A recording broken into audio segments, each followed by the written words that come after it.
William Brooke Joyce, April 24, 1906, January 3, 1946, nicknamed Lord Haw-Haw, was an American-born Irish-British fascist politician and Nazi propaganda broadcaster to the United Kingdom during World War II. He was convicted of one count of high treason in 1945. The Court of Appeal in the House of Lords upheld his conviction. He was hanged at Wandsworth Prison by Albert B. Ripoint.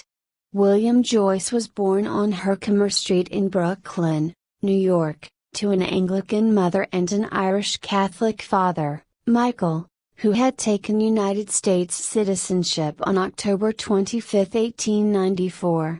A few years after his birth, the family returned to Galway, Ireland. Joyce attended the Jesuit St. Ignatius College in Galway, 1915-21. Unusually for Irish Roman Catholics, both Joyce and his father were strongly Unionist. Joyce later claimed he had aided the Black and Tans during the Irish War for Independence and had become a target of the Irish Republican Army. Following what he alleged to be an assassination attempt in 1921, which supposedly failed because he took a different route home from school, he left for England and briefly attended King's College School, Wimbledon, on a foreign exchange. His family followed him to England 2 years later. Joyce had relatives in Birkenhead, Cheshire, whom he visited on a few occasions. He enlisted in the Worcestershire Regiment in 1921, but he was discharged when it was discovered he had lied about his age. He then applied to Birkbeck College of the University of London and to enter the Officer Training Corps. At Birkbeck, he obtained a first-class honours degree. He also developed an interest in fascism, and he worked with, but never joined, the British fascists of Rotherlinta or Norman.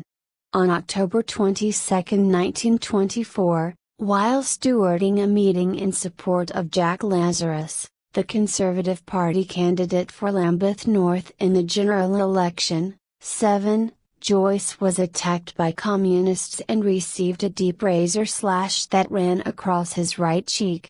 It left a permanent scar which ran from the earlobe to the corner of the mouth. 8. He claimed his attackers were Jews. 9. British Union of Fascists in 1932, Joyce joined the British Union of Fascists, BUF, under Sir Oswald Mosley, and swiftly became a leading speaker, praised for his power of oratory. The journalist and novelist Cecil Roberts described a speech given by Joyce, thin, pale, intense. He had not been speaking many minutes before we were electrified by this man. So terrifying in its dynamic force, so vituperative, so vitriolic. In 1934, Joyce was promoted to the BUF's Director of Propaganda, replacing Wilfred Riston, who had expressed concern to Mosley about the use of the spotlights at the Olympia rally in June, and later appointed deputy leader. As well as being a gifted speaker, Joyce gained the reputation of a savage brawler. His violent rhetoric and willingness to physically confront anti-fascist elements head-on played no small part in further marginalizing the BUF. After the bloody debacle of Olympia, Joyce spearheaded the BUF's policy shift from campaigning for economic revival through corporatism to a focus on anti-Semitism. He was instrumental in changing the name of the BUF to British Union of Fascists and National Socialists in 1936, and stood as a party candidate in the 1937 elections to the London County Council. In 1936 Joyce lived for a year in Whitstable, where he owned a radio and electrical shop. Between April 1934 and 1937, when Mosley sacked him, Joyce also served as Area Administrative Officer for the BUF West Sussex Division. Joyce was supported in this role by Nora Elam as Sussex women's organizer, with her partner Dudley Elam taking on the role of sub-branch officer for Worthing. Under this regime, West Sussex was to become a hub of fascist activity, ranging from hosting black-shirt summer camps to organizing meetings and rallies, lunches etc. Nora Elam shared many speaking platforms with Joyce and worked on propaganda speeches for him.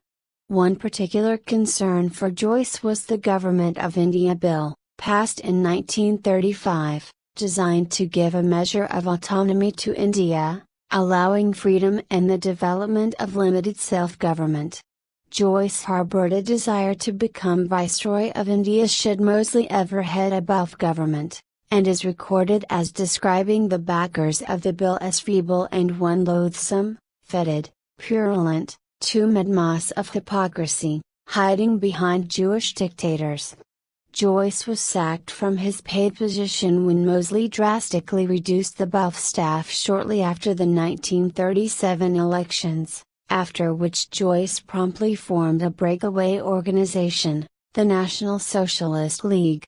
After the departure of Joyce, the BUF turned its focus away from anti-Semitism and towards activism, opposing a war with Nazi Germany. Though Joyce had been deputy leader of the party from 1933 and an effective fighter and orator, Mosley snubbed him in his autobiography and later denounced him as a traitor because of his wartime activities. Unlike Joyce, the Elams did not escape detention under Defense Regulation 18B, both were arrested on the same day as Mosley in May 1940. The relationship between Joyce and Nora Elam was evidence of the strange bedfellows that politics can bring together.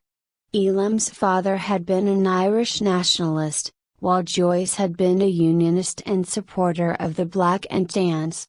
In later life, Elam reported that although she disliked Joyce, she believed that his execution by the British in 1946 was wrong, stating that he should not have been regarded as a traitor to England because he was not English, but Irish.